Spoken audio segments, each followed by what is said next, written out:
भगवान श्री कृष्ण को नमस्कार करते हुए आप सभी का अनंत अकेडमी ऑफ मैथमेटिक्स में स्वागत है। देखिए, हमें एग्जामिन करना है nature of the function F Z is equal to X square Y power 5 into x plus iota Y divided by x power 4 plus Y power 10 for Z is not equal to zero and F at zero equal to zero. यानी कि आपके पास एफ Z की value zero हो जाएगी जब आपके पास जेड की वैल्यू जीरो हो in a region including the origin. और नेचर ऑफ रूट्स हमें ऐसे इंटरवल में फाइंड आउट करना है जो ओरिजिन को इंक्लूड करे। ठीक है, तो इसके लिए आप क्या करोगे, सबसे पहले तो हम डेरिवेटिव का फॉर्मूला अप्लाई करेंगे।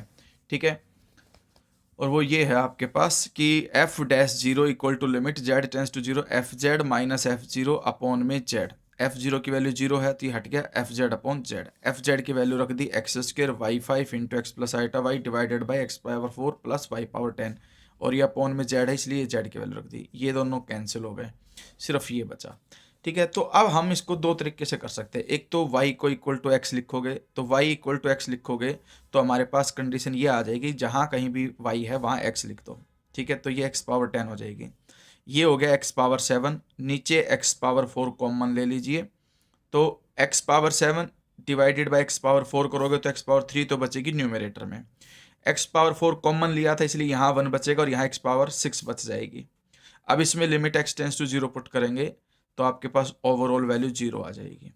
फिर letting x y tends to zero zero along the path y power 5 x square. देखिए, जो हमारे पास ये क्वेश्चन है ना, इसको मैं ऐसे भी लिख सकता हूँ X square Y 5 divided by X 4 और नीचे Y power 5 square.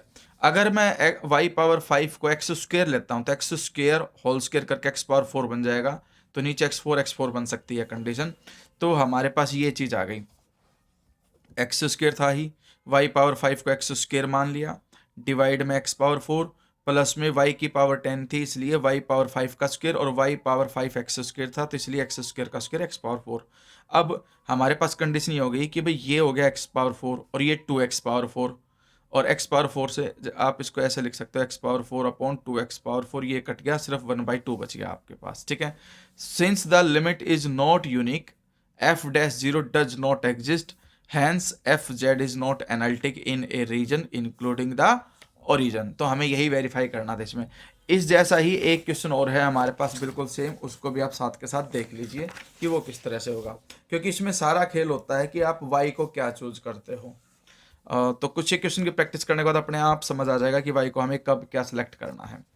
Show that the function fz is equal to xy square into x plus iota y divided by x square y power 4 z is not equal to 0 f0 equal to 0 is not analytic at z equal to 0।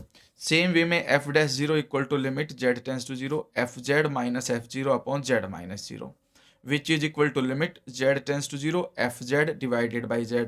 अब fz की value रख दी और upon में z की value ये रख दी, numerator denominator cancel, ये condition बच गई।